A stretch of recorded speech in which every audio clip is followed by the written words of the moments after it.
ഇടുക്കി വയനാട് മണ്ഡലങ്ങളെയും തർക്കം നിലനിന്നിരുന്നത് ഗ്രൂപ്പ് തർക്കങ്ങളുടെ ഭാഗമായി. ഒപ്പം വടകര മണ്ഡലത്തിലും ഇപ്പോൾ ലഭിക്കുന്ന സൂചന പ്രകാരം ഒരു പുതിയ ധാരണയിലേക്ക് എത്തുകയാണ് ആ തർക്കത്തിലും.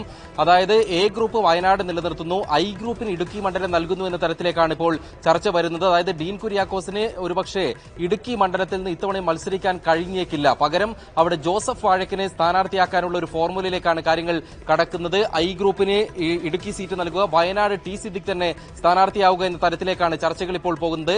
വയനാടിൽ അതായത് ഡീൻ കുര്യാക്കോസിനെ ഇടുക്കിയിൽ സ്ഥാനാർത്ഥിയാക്കുകയാണെങ്കിൽ വയനാട് ഐ ഗ്രൂപ്പിന് സ്ഥാനാർത്ഥി വേണമെന്ന നിർദ്ദേശമാണ് വന്നിരുന്നത്. അബ്ദുൾ മജീദിന്റെ പേര് വന്നിരുന്നു. എന്നാൽ ഏറ്റവും ഒടുവിലെത്തുന്ന ചർച്ചകൾ വയനാട് ടി സിദ്ദിഖ് തന്നെ മത്സരിക്കുമെന്ന മട്ടിലാണ്.